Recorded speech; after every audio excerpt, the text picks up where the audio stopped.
Good morning, Hereford. I'm Joe at Rapscallions.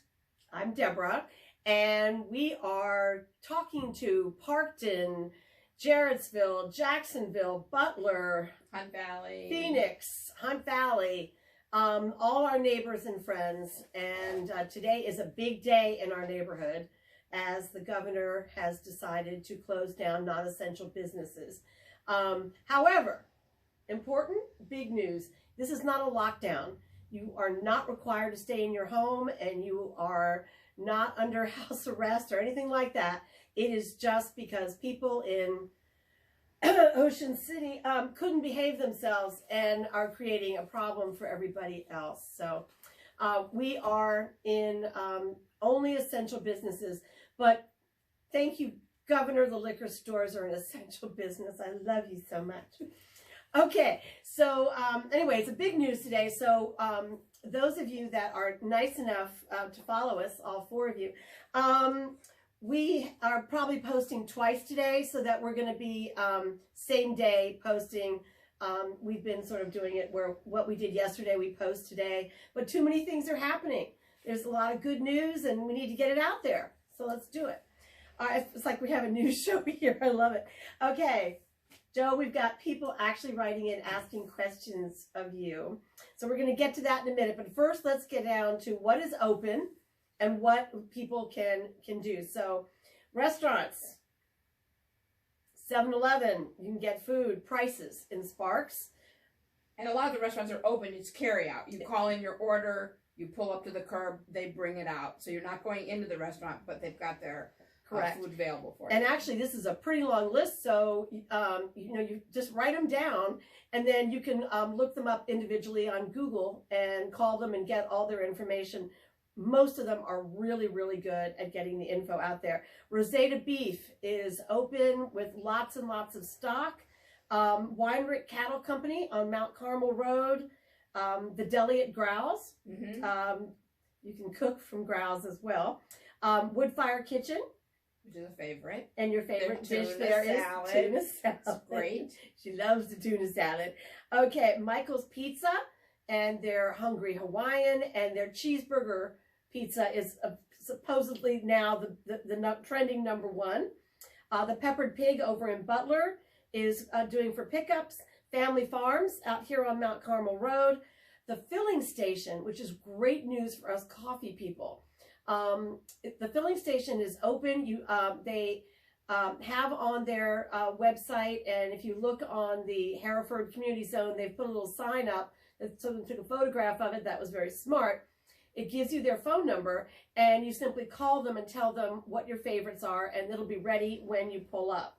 So that's awesome for them, and that is a small business that really does need support, so I go for that one.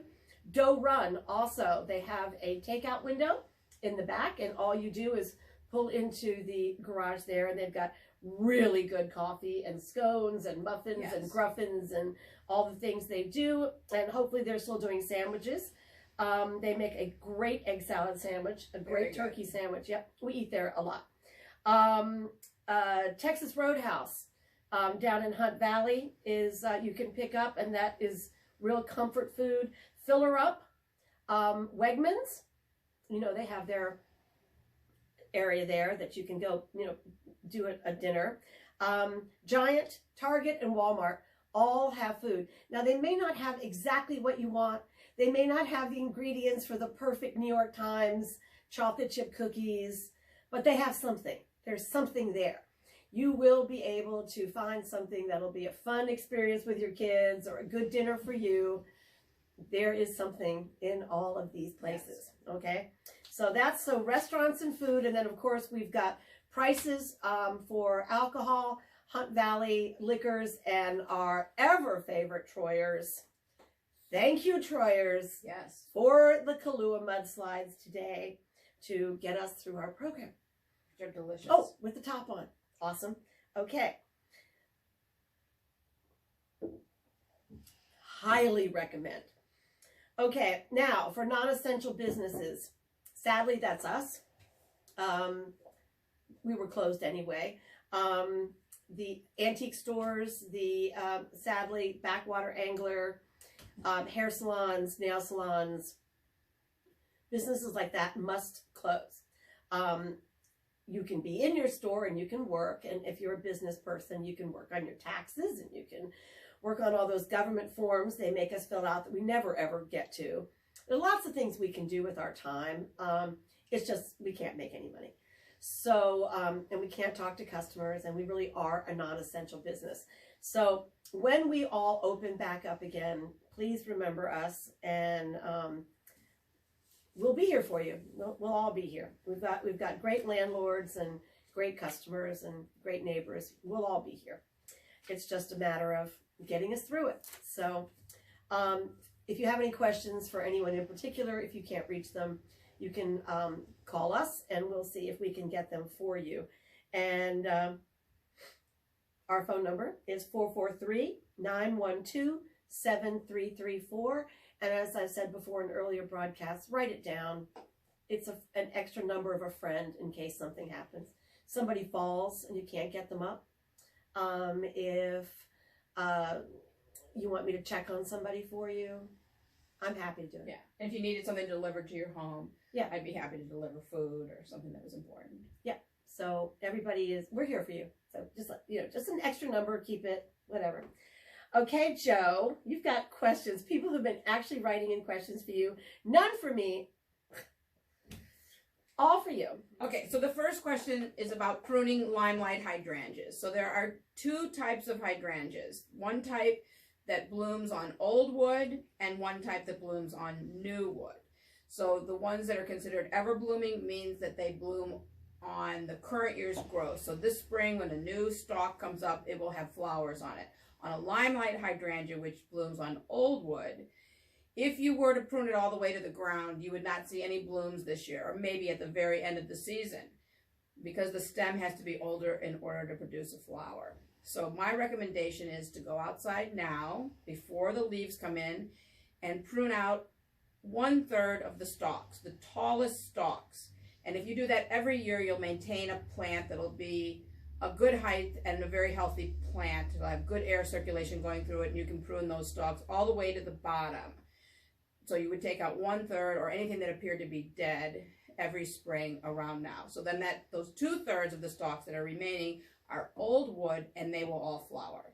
Okay, now my hydrangeas all look like they're dead. They're natural color, and they still have flowers on them because we had such a mild winter. Those are dead, they're alive, they're old stock, new. Some of the stalks will probably have died, but they all look kind of like straw. They're all kind of colorless. And the flower on the top just means it produced a flower, last year that's still there. But so if you go out and you feel it and you go to bend it and you don't see any swelling where the little nodes are the buds are starting to bloom, then that stalk is probably dead. And that would be a good one to take out. Okay. Yeah. Cool. So the next question is about seeds and vegetable seeds. If you store your seeds in the refrigerator, down in one of the bottom drawers, in an airtight container, they will stay viable for quite a while. You can assume that there's be a 10% of the seeds will no longer germinate.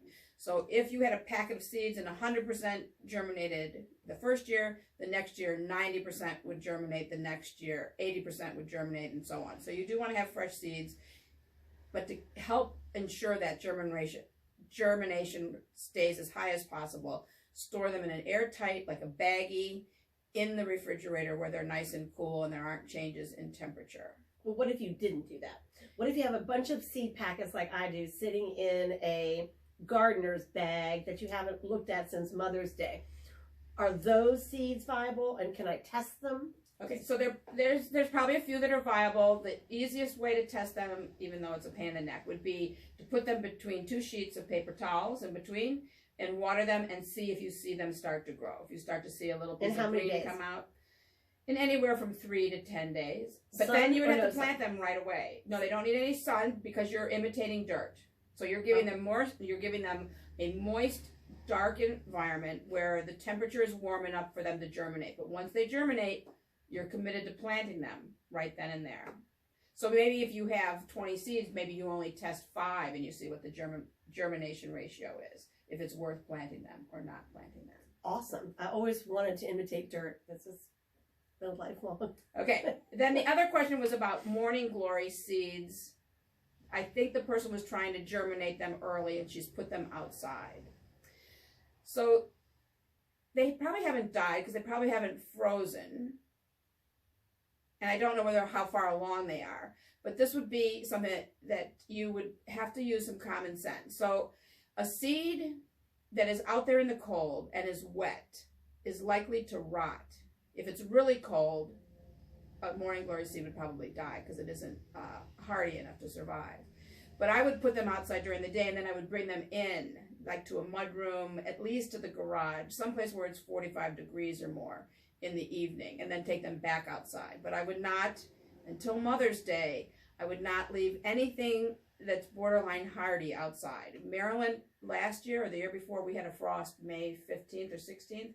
So that it's Mother's Day is the date that we use for planting things outside.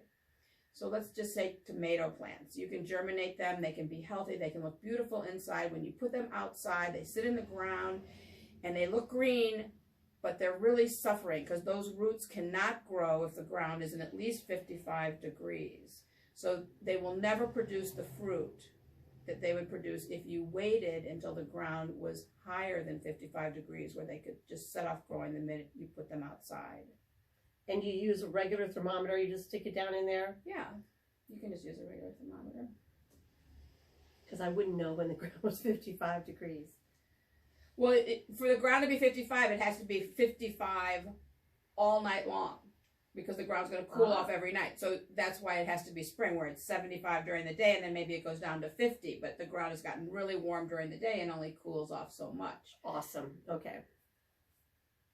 Okay, I think that's it for now, but I look forward to any other questions that you have to ask about gardening or pruning. That was wonderful. And you can leave comments right under the video if you want. We do see them. And you can also send us anything that you'd like us to address further to rapscallionsshop@gmail.com. And rapscallions, because I've been asked, is RAPSCALLIONS shop@gmail.com. Yes. Happy to do that. Okay, so books that we're putting outside in the lending library are William Styron's Confessions of Nat Turner. William Styron wrote Sophie's Choice. You do these. Let's see. Irving Stone, The Depths of Glory. That looks like a beach read. The Footprints of God. This, by the way, is a great book. And The Anthropologist on Mars by Oliver Sacks. So all these will be outside. What have you got? I have The List of Seven by Mark Frost. I love it. It's a great color. Love that image. Ursula K. Le Guin, The Disposed. I don't know anything about that book. Dispossessed. Oh, Dispossessed. Oh, An Astonishing Tale of One Man's Search for Utopia. Interesting. And a #1 New York Times bestseller, To Heaven and Back. Which we have already had outside.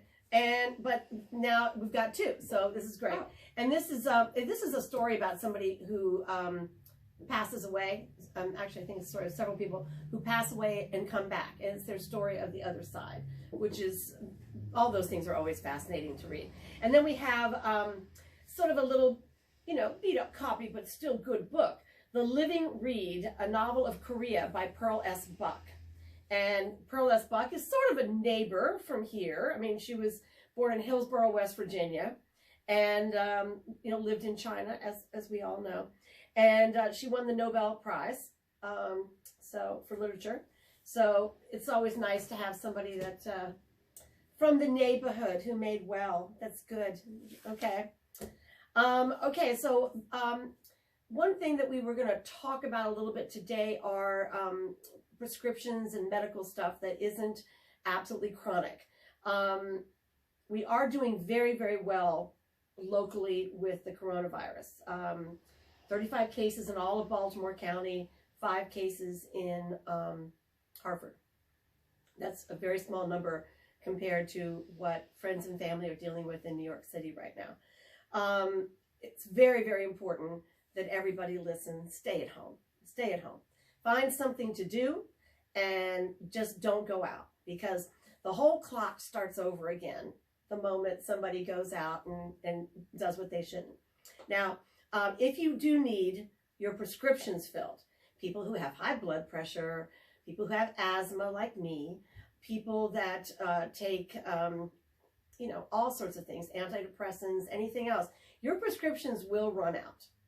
And you are going to maybe even be facing that at a time when you haven't gotten a paycheck, or you don't have a business that's open. And that can be very stressful for people. So I'm going to give you some places where you can, for a pretty small amount of money, see a doctor pretty quickly and get your prescriptions. And then I always, GoodRx, do look at that. I mean, the difference in my asthma medicine this morning, it was $23 at CVS and $49 at Target and $90-some someplace else. So do look around. I know that the pharmacies here in Hereford are excellent at finding good prices. They do everything they can to get the lowest price for you. They take coupons, all those sorts of things. But if you have run out of your prescription and you have to see a doctor, the good news is that Michael Gattuso has opened up an urgent care office here in Hereford, and there's a big white and red sign out in front. He takes new patients, he takes Medicare, and you can walk in the afternoons. He sees his regular patients in the morning, but in the afternoons you can walk in. So if for some reason, you know, you need to schedule a doctor, I tried to make an appointment this morning, and I called the St. Joseph's office here, and they're not taking patients until June. I called my husband's doctor. They're not taking patients until June or July. So it would be difficult for me to get my asthma medicine refilled, since I usually depend on the clinic at Target.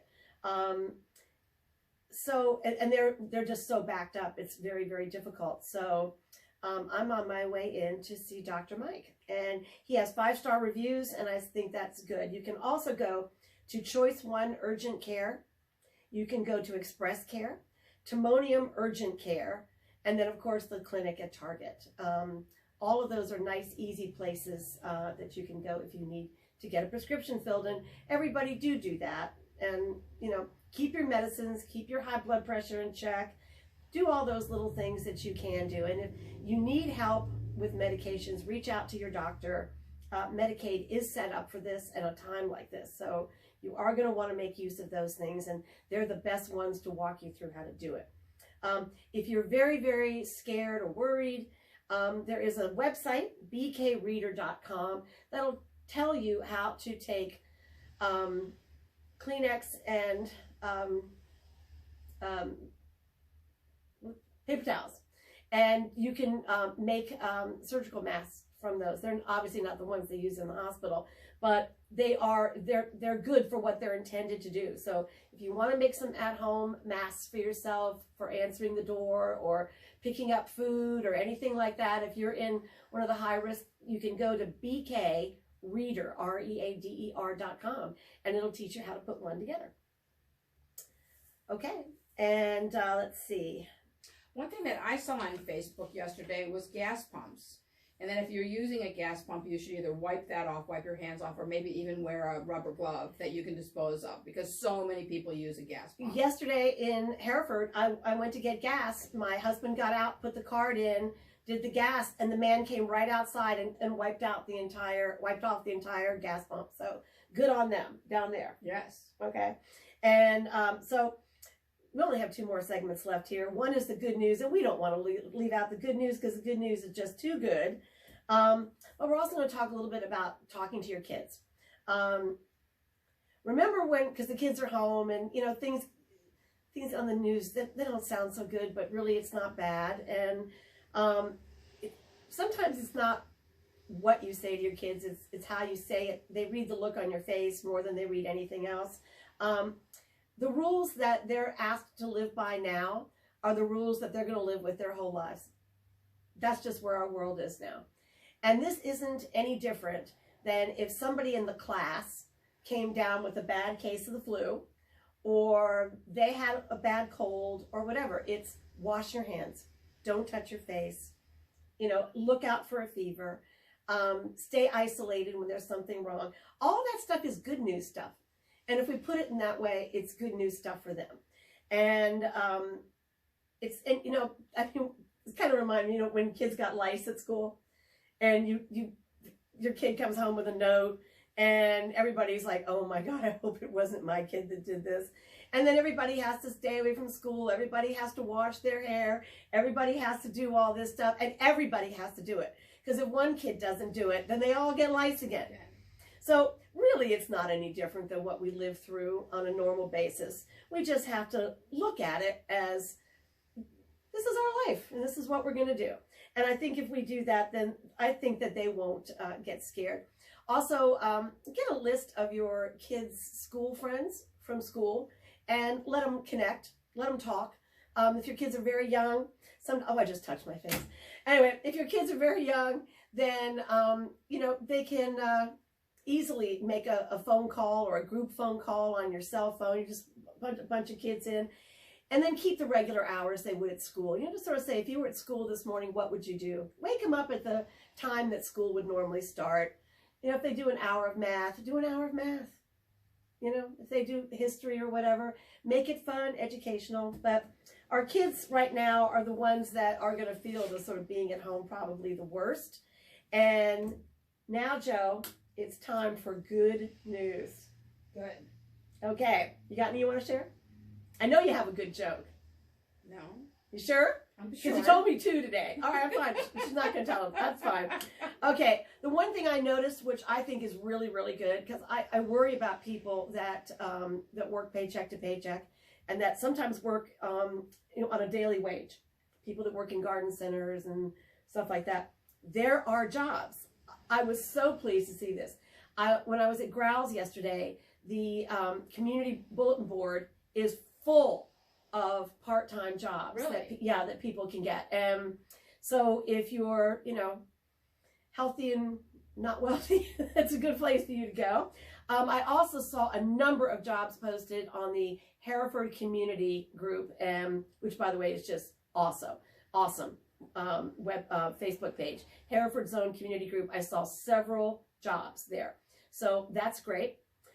Big shout out to Texas Roadhouse, who took the emergency room nurses a fabulous dinner the other night. It was really, really nice of them. To bet those nurses got those roles, which are to die for. And Casamillas, somebody hired Casamillas to take food to the volunteer fire department.